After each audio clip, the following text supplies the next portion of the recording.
This is a club of men used for many purposes, and like any other institution, it is used occasionally by those in real power.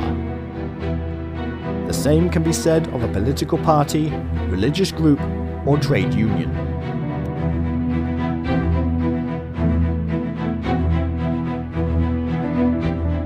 Inextricably linked to the Freemasons by so many conspiracy theorists is the Illuminati.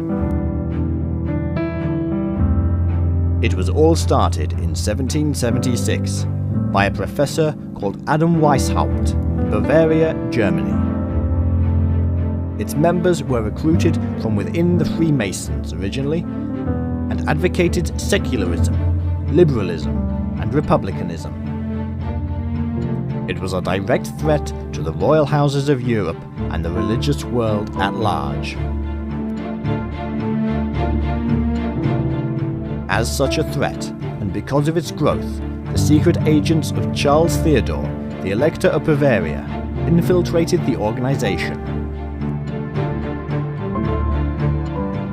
He refused to allow a group that advocated the end of the Bavarian monarchy and its state religion, the Catholic Church. It didn't end there.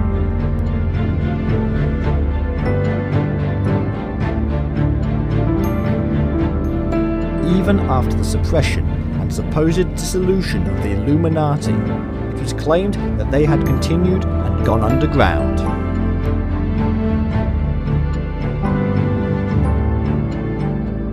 The French Revolution was pinned on them, and it was stated that they were really behind the terrible atrocities in the Reign of Terror.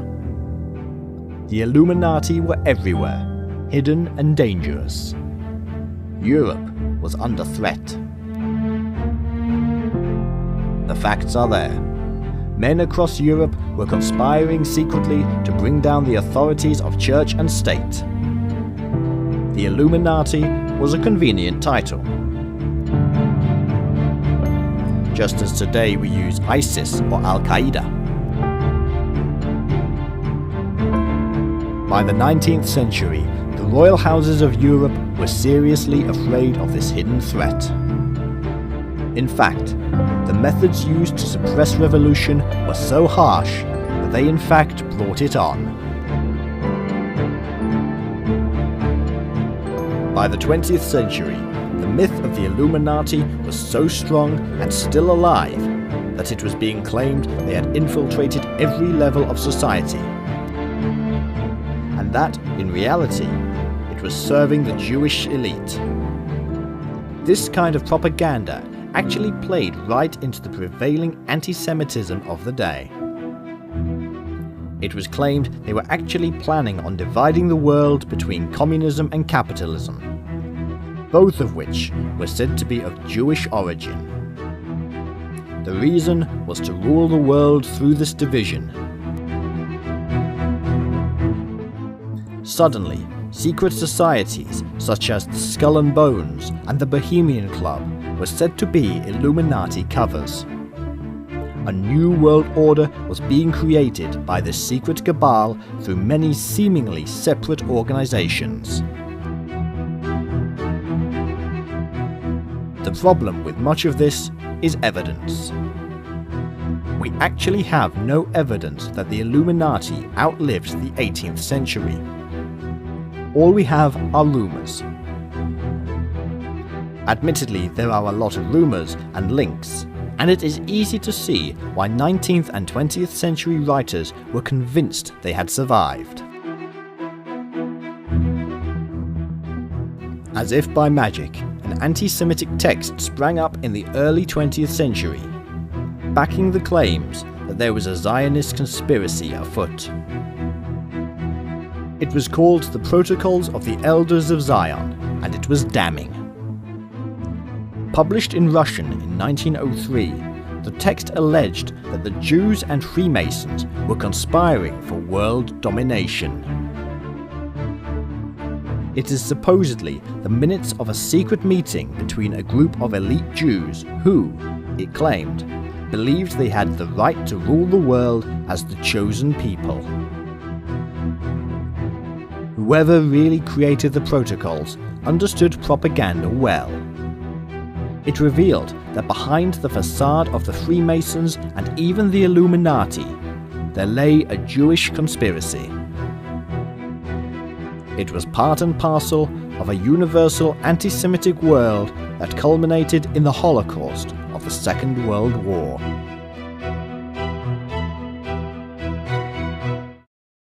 The protocols have been proven beyond doubt to be fake, and were in fact created by the secret police of the Russian Empire before the bloody revolutions. Unfortunately, it hasn't stopped the conspiracy theorists using it again and again as evidence. In fact, Christian fundamentalists have stated that it is a fulfillment of the Book of Revelation and proof that an anti-Christian conspiracy is in place in order to bring about a new world order. The very real power is in fact still in the hands of the elite, regardless of religion. The fact that some cultures occasionally merge with this elite is simply because they do. It is not the religion that is behind the power, it is the people. Over time, they simply adapt and manipulate, but remain. In 1917, they created the Council on Foreign Relations in the USA.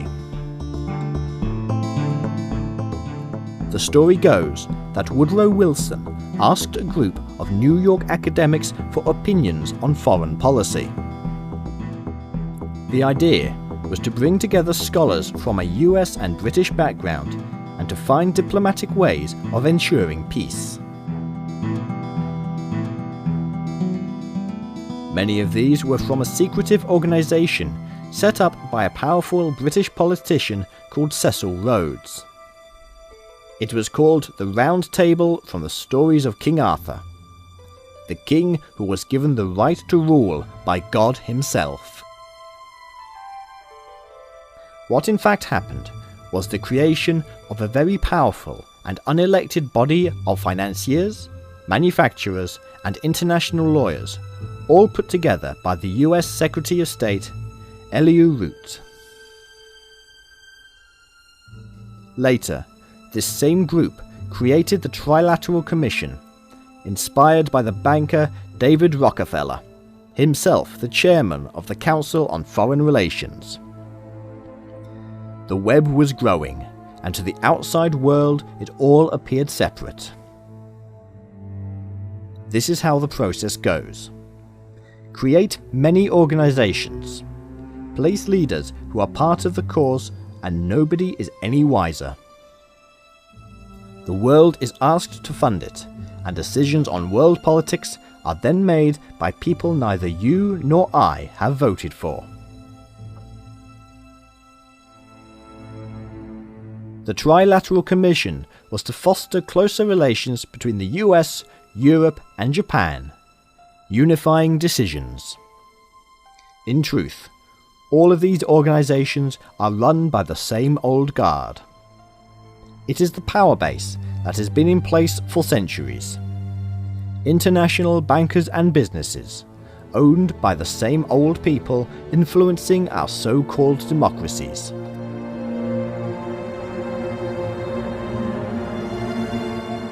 There is no true independence won on the 4th of July.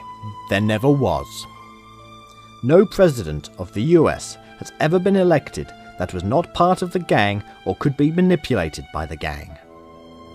No president or prime minister dare argue with such power. When anybody does rock the boat, they are removed. We have seen enough suspicious assassinations to know this to be true. A Democrat member of the United States House of Representatives, Larry McDonald, said in a book from 1976, "The drive of the Rockefellers and their allies is to create a one-world government, combining supercapitalism and communism under the same tent, all under their control." Do I mean conspiracy? Yes, I do. I am convinced that there is such a plot, international in scope, generations old in planning, and incredibly evil in intent.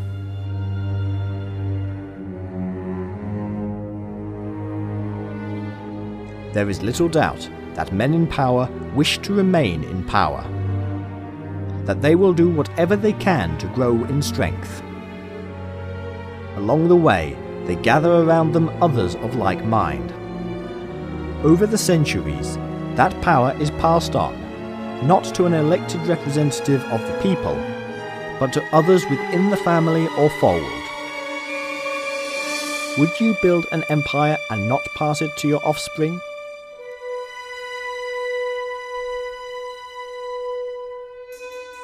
Manipulation, promises of wealth, propaganda and bullying are all tactics used again and again, and have been used for eons. Just because those people deny or ridicule accusations of conspiracy does not make the conspiracy any less true. The Council on Foreign Relations is an imperial hierarchy, a group of unelected people who lead us. They have been shaping American and European policy for decades, in union with other similar organizations, such as the Bilderberg Group. In 1940, the science fiction writer H.G. Wells wrote a book called The New World Order, in which he discussed the open conspiracy. He said, "Countless people will hate the New World Order, be rendered unhappy by the frustration of their passions and ambitions through its advent, and will die protesting against it. When we attempt to evaluate its promise, we have to bear in mind the distress of a generation or so of malcontents, many of them quite gallant and graceful-looking people.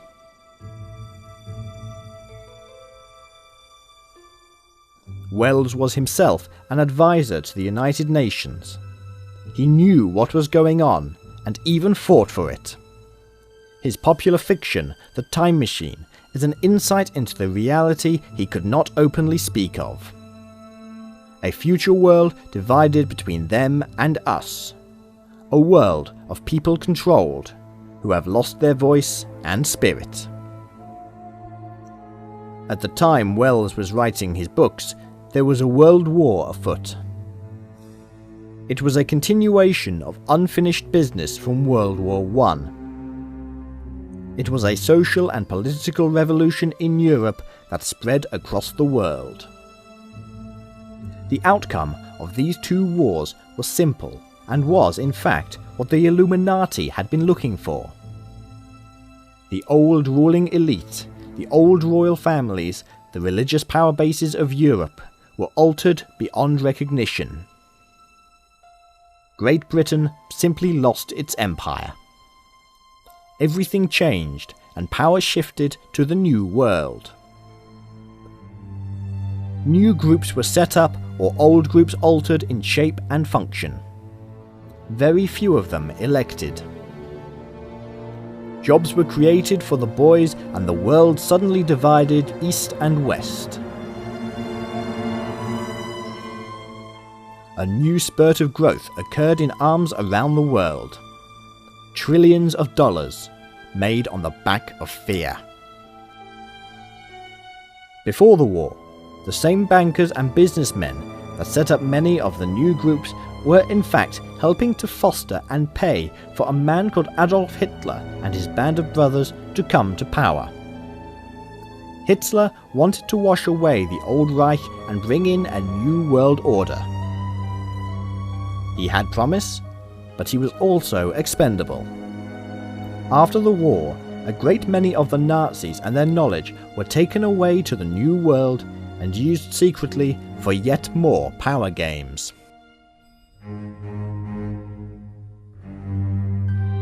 Nothing is as we are told. Almost everything we read or see on the television screens is manipulated or bent. Eventually, the majority end up believing in what they are being fed and begin feeding it to others. It is a simple process. used by the Nazis themselves. Repeat a message again and again. Ridicule anybody who disagrees.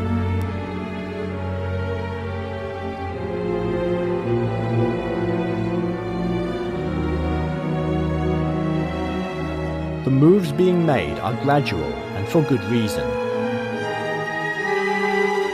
If China, with its huge population, were to open up to Western ideas overnight, there would be chaos and revolution. It has to move slowly, build up the economy through trade and internal investment.